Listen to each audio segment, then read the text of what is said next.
My true story. From Washington. At dinner I looked at my granddaughter and asked, is the $1,800 0 cents I send you each month still enough? My daughter's fork froze, mid-air. She just called that girl a freeloader.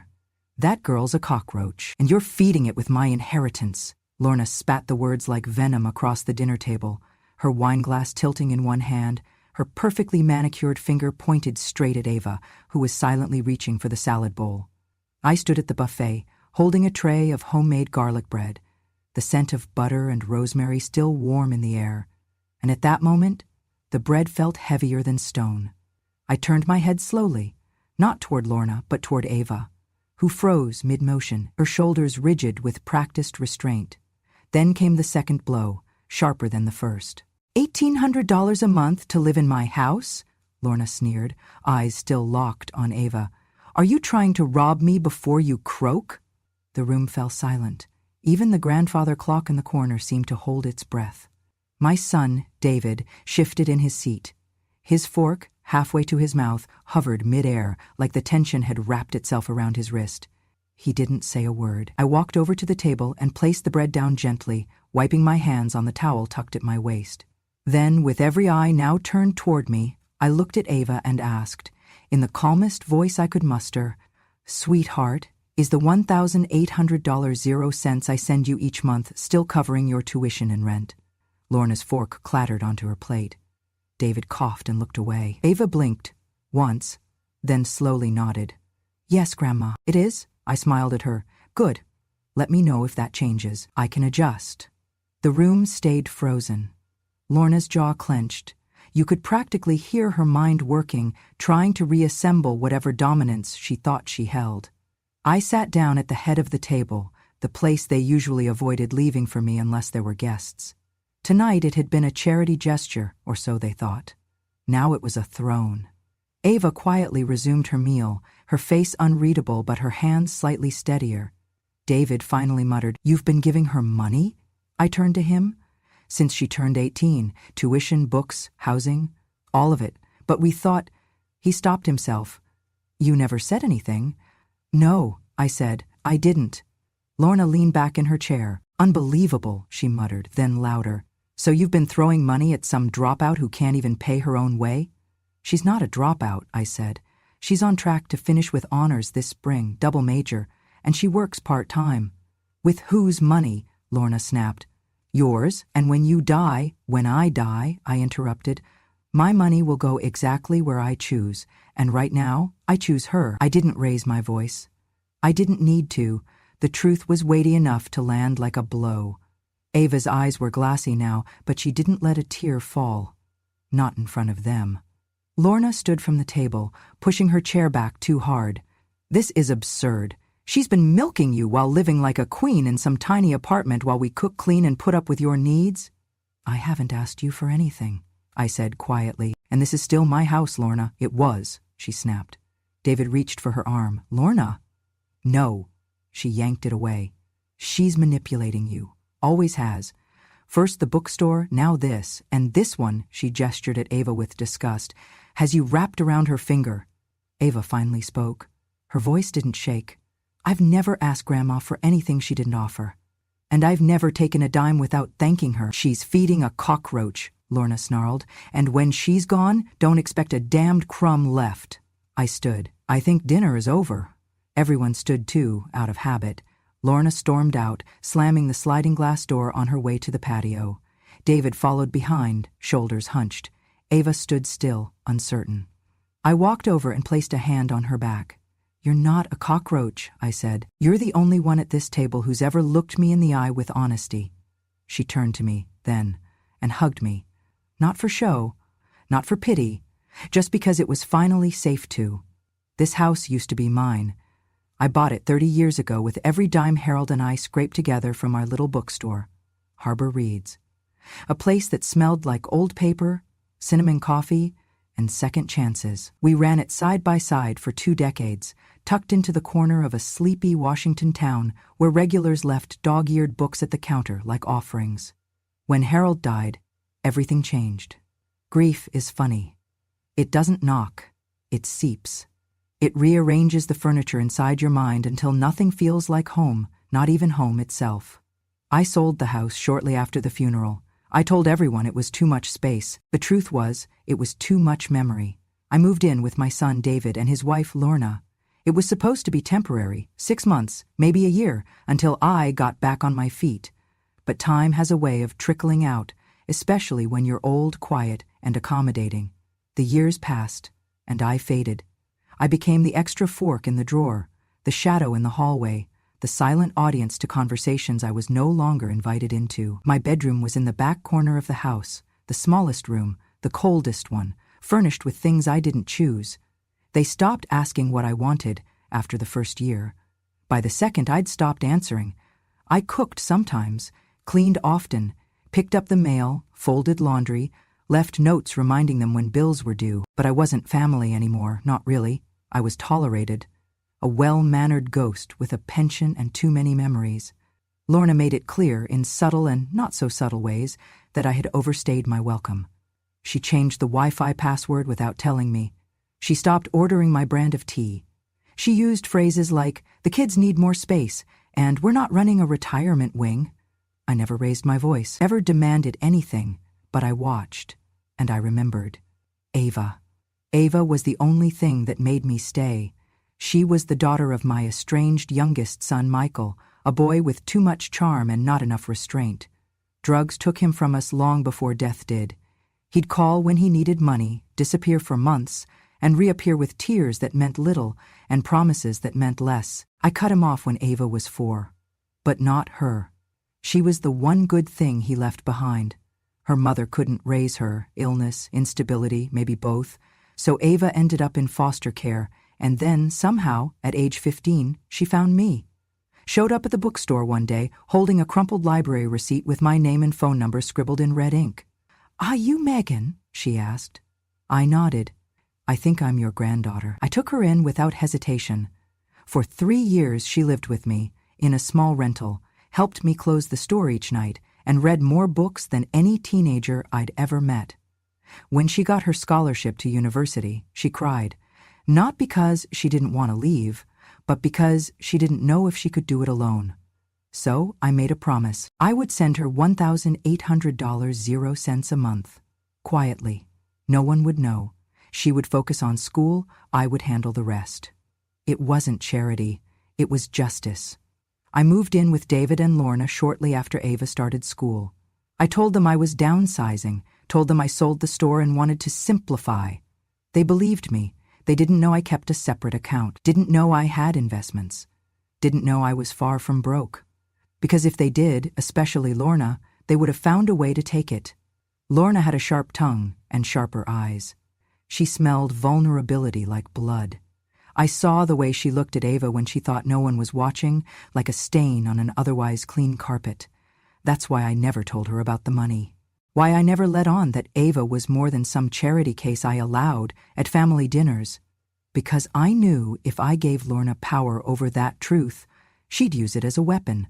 So I fed Ava quietly, watched her grow, watched her rise, and on the night Lorna called her a cockroach, I realized something.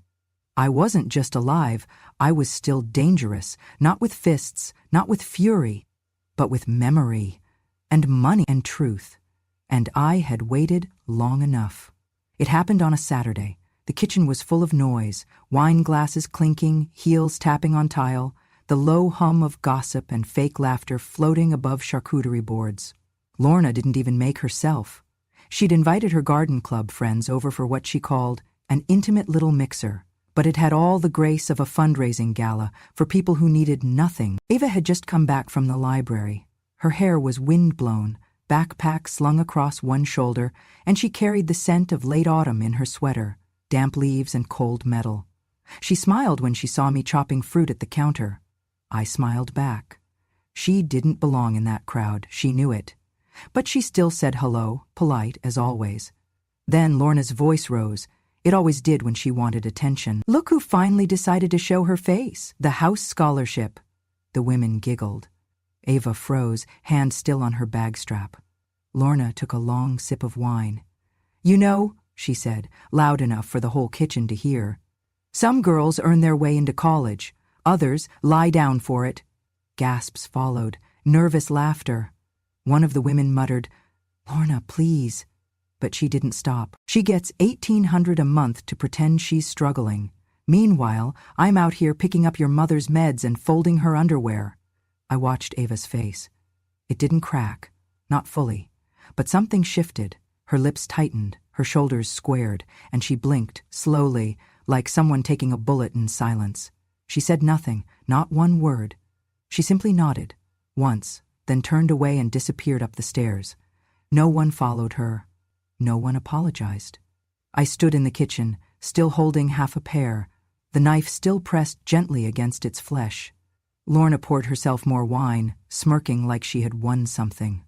That night, after the guests had gone and the music had stopped, and David had slipped away to the garage, pretending none of it had happened, I walked up the stairs. Ava's door was cracked. She was sitting at her desk, pretending to study, but her eyes were wet and her hands were still. I stepped inside and placed the envelope on her desk. She looked up. "Grandma?" I held up a hand. Inside the envelope was the monthly check, but tucked in with it was a folded piece of cream stationery, the kind Harold used to write his customers' thank you notes on. Ava opened it. In my handwriting, only one sentence. "When no one speaks, Grandma still sees." Her breath caught. She stood. Then, without ceremony, without shame, she wrapped her arms around me and held on like she hadn't in years. She didn't cry loud. She didn't speak. But the way she clung to me said everything words couldn't. For the first time since I moved into this house, someone reached for me, not because they needed something, but because they knew I was there. I found the file in Lorna's nightstand. I was looking for batteries. That was my excuse, in case anyone asked. But really, I was following instinct. That quiet itch under your ribs that says, something isn't right. The folder was labeled Conservatorship Prep Drafts. Inside, printed documents with my name at the top, medical forms, power of attorney templates, a checklist titled Next Steps for Legal Control, and one note scribbled in Lorna's handwriting. Start memory loss log. Push for neuroeval. One good psych note equals petition ready. I stood there for a long time, holding that paper. Then I put everything back exactly where I found it. That night, I didn't sleep. Instead, I sat at the kitchen table while the house went dark around me and made a list of every room where I could hide a recorder without being found. Behind the stack of gardening magazines, inside the flower bin, under the couch. By sunrise, I had 3 audio devices running. By dinner, I had 4. Within a week, I had hours of footage. But it was the conversation on Thursday morning that sealed it. Lorna's voice, clear as crystal, echoing from the laundry room. "She's losing it. The other day she asked me what year it was. I swear. We just need one doctor's note and boom, full control." David's voice followed, hesitant, but not surprised. "You really think we should? She doesn't need all that money. She doesn't even remember half her passwords. She's not going to be around much longer anyway. Might as well make sure it goes to people who actually use it." That people did not include Ava. I transferred the recordings onto a USB drive that night. Then I called Barnes, my old lawyer, the same one who handled the bookstore sale when Harold passed. He picked up on the second ring. "Megan," he said, "you always did call with trouble in your voice." I explained everything. He didn't laugh. He didn't sound surprised. He just said, "Bring me the drive." Ava helped me deliver it. We didn't use a courier. We drove it over in person. Barnes made 3 copies and locked them in 3 separate locations: his office, a private bank vault, and a secure backup server. "They're not going to see this coming," he said, "and they won't know where to hit back." Back at the house, Ava helped me hide the original USB. We placed it inside a plastic bag, tucked it into the bottom of the sugar jar, the same one no one touched because Lorna was off carbs and David used stevia. We stored second copies in places even smarter. One went inside a hollowed-out book in my shelf.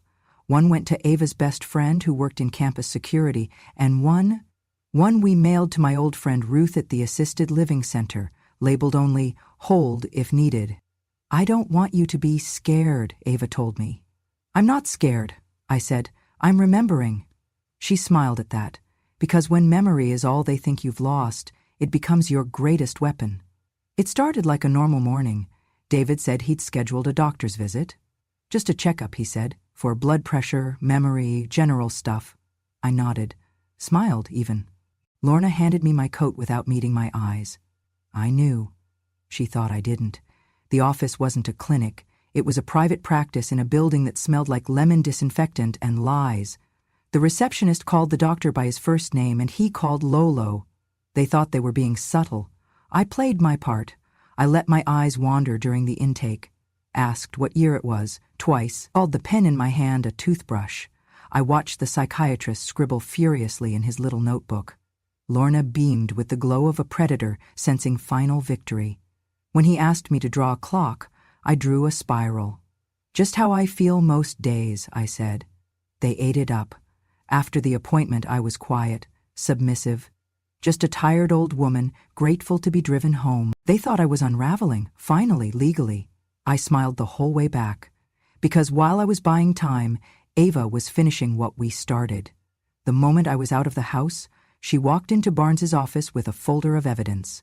Inside, time-stamped recordings of Lorna's conversations about getting control, her own forged signatures, financial transfers she made under my name, and, most damning, her plan to declare me mentally unfit using a known associate. The packet also included a notarized will updated 2 months ago, property deeds showing I never gifted the house, but rather leased it under conditional occupancy, a sworn affidavit from a financial advisor detailing unusual activity from an account Lorna illegally accessed. While I was acting confused, Ava was giving the sheriff's office and county probate court enough proof to initiate a full investigation. That afternoon, Barnes triggered the contingency clause in the house lease agreement, the one that stated, if any party attempts to alter the mental health status of the lessor without medical merit, the agreement is nullified and the property reverts to sole control of the lessor. Which meant, they no longer lived in my house, they just did not know it yet. When I returned home, Lorna greeted me with false sweetness. Everything's going okay, Megan? I blinked. What's my name again? She grinned. 2 hours later, a sheriff's deputy knocked on the door, with a notice. Lorna read it 3 times before her voice cracked. Evicted? I just sat in my chair, sipped my tea and said, You should have checked the lease, dear. I may be old, but I do my homework. I called for a family meeting on a Sunday. David looked nervous. Lorna smirked, like she was walking into a comedy show where she was the headliner. Ava sat beside me, calm but alert, her hand resting lightly on the large envelope she'd brought with her. We met in the dining room. Same table where Lorna once called Ava a cockroach. Same place where my silence was taken for submission. Not today. Lorna leaned back in her chair. So, she said, swirling her wine, have we come to our senses, finally ready to hand things over, sign what needs signing, and rest easy? I didn't respond. I reached into my bag and pulled out a stack of papers, neatly clipped, tabbed, and printed on thick white stock. I slid them across the table. David reached first, but Lorna snatched them from his hands. What is this? She said. Transaction records, I answered, from my bank account. Dates, amounts, authorizations, all the withdrawals you made without my consent? She laughed, too loud. Are you seriously trying to accuse me of fraud, Megan? You're not well. You're confused. That was when Barnes stepped into the room. Good afternoon, he said. Ms. Lorna, Mr. David. Lorna's smile cracked. And who invited you? She hissed. I did, I said, and so did the sheriff's office. Right on cue, the deputy walked in, hat off, badge gleaming, clipboard in hand. Lorna stood. This is ridiculous. You can't just ambush people in their own— It's not your house, I interrupted. Calm, clear, it never was. Ava placed the USB on the table with a soft tap. I believe this holds your voice, she said to Lorna, planning to declare a woman mentally incompetent and describing exactly how you'd forge control of her estate. Lorna's face drained. Barnes opened a laptop and played the recording, Lorna's own voice echoing through the room. She's losing it. One psych note and we're in. Then we shift everything. House, pension, all of it. It's not like she'll even notice. David looked like he wanted to disappear into the wallpaper. I may be old, I said, folding my hands, but I'm not dead. and I'm definitely not deaf. Lorna's hands shook. She turned on David. You said she wouldn't fight back. You said she was fading. I never said that, he muttered. You stood by while I did everything. Still, he would not look at me. Lorna's voice broke into a high, raw screech. I did this for us. I reached into my pocket and pulled out the final item, a small brass key. I set it on the table between them. You have 48 hours to leave my house, I said. Your names have been removed from every document. The will, the trust, the deed, there's nothing left for you here. Lorna collapsed back into the chair, sobbing now, no longer in control. No one moved to comfort her. No one offered a hand. Because when a person builds their life on cruelty, the fall is theirs alone.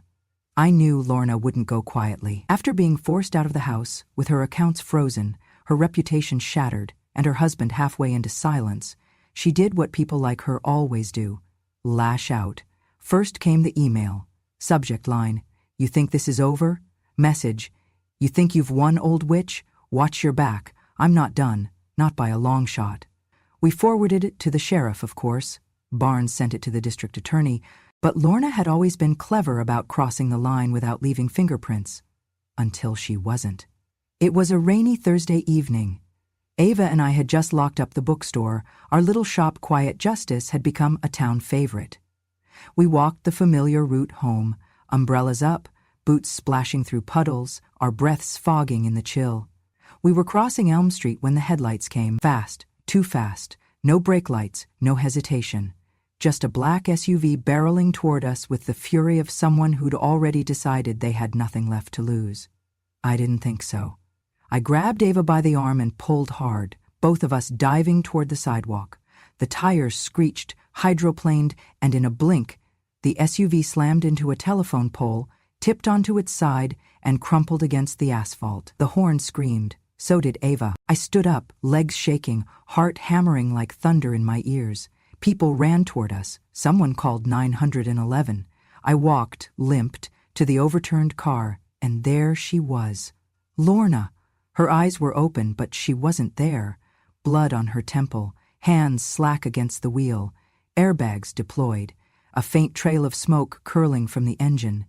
The ambulance arrived within minutes. Ava clung to my coat, shivering. The doctors later told us she survived. Barely. Trauma to the skull, fractured spine, severe brain damage. The diagnosis was clinical, detached. She will never walk, talk, or recognize anyone again. A sentence more final than death. Ava didn't speak for the rest of the night. She just sat beside me in the living room, curled up in a blanket, her eyes distant. The next morning, David showed up at the hospital. He didn't ask how she was. He didn't ask what happened. He just stared at his wife, the shell of the woman he'd allowed to destroy so much, then turned to me. I don't deserve to call you Mom, he said. I let her poison everything. I said nothing. He looked down once more at Lorna, then back at me. His face was hollow. I'm leaving, he whispered. Don't try to find me. Don't leave a forwarding address. It's better that way. And then he was gone. Just like that. No goodbye to Ava. No apology worth keeping. Only silence, the kind that comes after a storm tears through a place and leaves nothing standing. But Ava and I were still standing, together. A year passed. The bookstore, Quiet Justice, blossomed into more than just a shop. It became a refuge, a place where silence was honored and stories found their voice. Locals came in for paperbacks and left with something heavier off their shoulders. Some cried over coffee. Others left notes tucked in the back covers of mystery novels, confessions, apologies, beginnings. We kept a wooden box on the front table, labeled, Say What No One Let You Say. Every Friday, Ava and I would open it. Some messages were a single sentence. He never said sorry. I wanted to leave, but I stayed. She wasn't lying. I just couldn't help her. We didn't respond. We didn't need to. The very act of writing was its own kind of justice. Ava ran the front. I managed the tea corner, and together, we rebuilt a world that had once tried to unmake us. She graduated with honors that spring. Barnes attended the ceremony, beaming like a proud uncle in a suit he clearly only wore for court and weddings. At the reception, he pulled me aside and said, That girl's going to change lives. She already has, I replied, watching her laugh with classmates, a lemonade in one hand, a highlighter still peeking out of her coat pocket. Ava didn't go off to a big city firm. She didn't chase skyscrapers or corner offices. She stayed. She joined Barnes's practice as a junior associate, specializing in elder advocacy and guardianship fraud, the exact place she once feared her life would be taken. Her first case came 3 months in. A grandmother denied custody of her grandson because the child's father claimed she was too senile to care for him. Ava read the file 3 times, visited the woman twice, then walked into court and dismantled the lie like it was made of paper.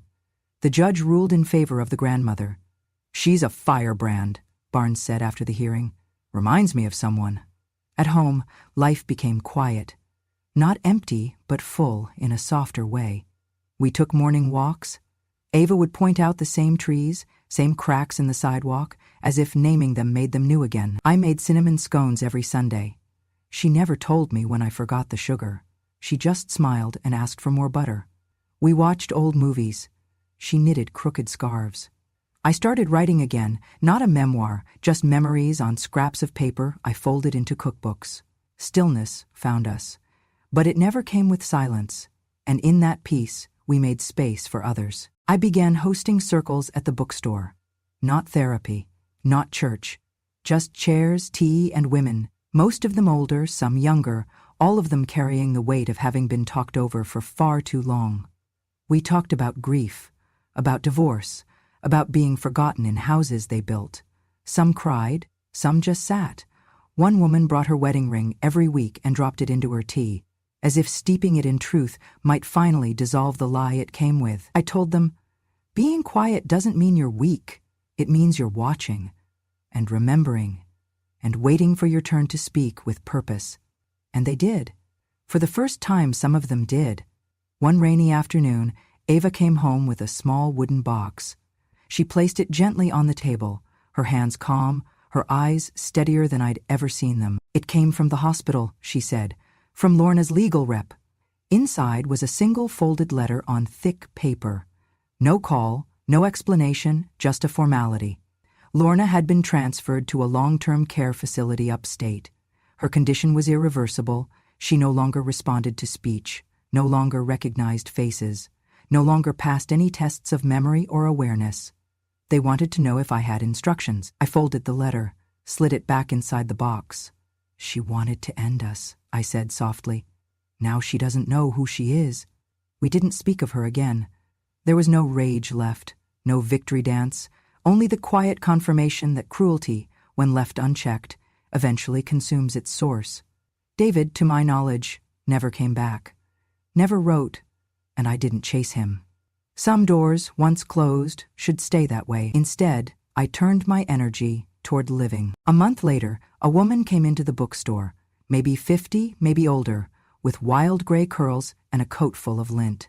She ordered a cup of nettle tea, browsed the true crime shelf, and then stopped in front of the community board. "This place," she said to no one in particular, "feels like my grandmother's kitchen." She asked to take a picture of Ava and me. We didn't pose, didn't smooth our hair or fix our posture. She snapped the photo while Ava was handing me tea, both of us mid-laughter at something we'd already forgotten. That photo hangs on the wall now. I sit in my old armchair, one I bought when Harold and I still believed life would keep surprising us. Ava stands beside me, tea in one hand, the other resting gently on my shoulder. Below it, a brass plaque reads, "The ones who laughed are gone. The ones who listened live." Sometimes customers pause there. They stare. They ask us if we're the people in the picture. We smile and say yes. Some cry. Some nod and say thank you without explaining why. But the most moving moments are the ones where someone walks up, tucks a handwritten note into the edge of the frame, and walks away. No name, no need. Just a small echo of truth finally let out into the air. Ava read one once. It said, "My daughter doesn't call, but I saw the way you looked at yours." And it helped. That's what quiet justice became. Not just a place of peace, but a place where the unsaid became unburdened. Where people were heard, not with noise, but with presence. Ava is still fighting. She won her 10th case last week. this time helping a nurse get her father out of a corrupt conservatorship. She came home, dropped her bag on the floor, and just said, "He's free." Then we ate cake with our hands. That night, she tucked a blanket around me and said, "You know, everything I'm doing now, it started the moment you asked me if the money was enough." I looked at her. "It was never about the money," I said. "It was about someone finally asking." She kissed my forehead, and I knew, whatever time I had left, it was enough. I still knit, still bake, still forget where I put my glasses, but I remember the important things. And I listen, because in the end, the world won't remember who shouted loudest. It will remember who listened, and what we did with what we heard. The day Ava got married, I sat in the front row, not because of my age, but because she asked me to. "You're not just my guest of honor," she said. "You're the reason I'm standing here." It was a spring afternoon, warm with that kind of breeze that feels like someone pressing a cool hand to your cheek. The ceremony was held in the garden behind the bookstore, the same place where we used to sit for tea and discuss the price of muffins and the politics of mothers-in-law. Now the trellis was strung with white lights, the chairs were arranged in a circle, and Ava, my Ava, walked barefoot down the center in a pale blue dress that swayed like she was made of water. She had become a woman before my eyes, and not just a woman, a builder, a protector, a flame that could warm or scorch depending on what the world deserved. Her husband Noah was kind, steady, a public school teacher who wore glasses too big for his face and had once asked me, in a whisper, what kind of tea calms nerves before proposing. "I want to do it right," he said. "I want her to feel safe." "Then you already are," I told him. Their vows were simple, no theatrics, no performative poetry, just truths about struggle, healing, and how some people come into your life not to complete you, but to remind you that you were whole all along. "I don't need a perfect future," Ava said that day, "just a safe one, and someone who listens." I cried. Not the quiet tears I'd grown good at hiding, but real ones, the kind that feel like a release. Like final proof that everything I carried, everything I fought for, had landed in the right hands. That night, at the small reception inside Quiet Justice, they played our favorite jazz records. Barnes danced with the widow of a judge. Ruth, my old friend from the care home, brought cookies she called emotional support shortbread. We laughed until our cheeks hurt. Later, as the guests filtered out, Ava pulled me aside. "I want to show you something." She led me upstairs to the attic space above the shop, an area we'd never used much, just a few dusty boxes and some leftover shelves. But she'd transformed it. Fairy lights hung from the beams, a small reading nook sat beneath the window, and in the center, a single desk with 2 chairs, side by side. "I've been offered a partnership," she said. "Full partner with Barnes. But I told him I want to build something of my own, something here." I turned slowly, taking it all in. She'd painted the walls in soft blues and creams, framed some of our old community notes, and on the far shelf sat a glass case with a single item inside, the USB, the one that saved us. "I want this to be the office for the new foundation," she said, "to help people who were silenced, women, seniors, kids like I used to be. We're calling it the Listening Fund." I laughed, then wept. She sat beside me on the bench, resting her head on my shoulder. "I never said thank you," she whispered. "You don't have to," I said. But she looked at me, serious. "No, I do. Because when they laughed at me, when they tried to erase you, you chose to listen. And that's why I have this life now." For the first time in decades, I didn't feel like someone's afterthought. I felt like legacy. The next morning, she and Noah left for their honeymoon. Nothing fancy, just a road trip down the coast, stopping in every small-town bookstore they could find. Before she left, she handed me a sealed envelope. "Open it when you miss me," she said with a grin. Of course, I opened it the moment the car left the driveway. Inside was a photo, not from her wedding, but from a year prior. The one the customer took. Me in my favorite chair. Ava, handing me tea. Both of us laughing. But this copy had a new caption beneath it, handwritten in Ava's careful cursive. "Because you listened, I lived. Now I listen so others can live too." It hangs now beside the original brass plaque. The shop is quieter these days, but never empty. New people come in, and somehow they know. They always know. They ask about the girl in the photo. I tell them she's my granddaughter. She's off changing the world, I say. But this is where it started. And when they ask what quiet justice means, I smile and answer. It means we remember. It means we wait. And when the time comes, we speak, not to be loud, but to be heard. Thank you for staying with me through the end of this story. They called her a cockroach. They tried to erase me, slowly, silently, like dust swept into the corners of a house they thought they owned. But they forgot something. I may have been quiet, but I was watching, and when the time came, I remembered everything. If you've ever been dismissed, underestimated, or silenced, know this. It's never too late to be heard. Justice doesn't always come loudly. Sometimes it comes with a cup of tea and a signed eviction notice. If stories like this speak to your heart, I invite you to stay a while. There are more truths to be told. Subscribe to Grandma True Stories, where silence ends and wisdom begins.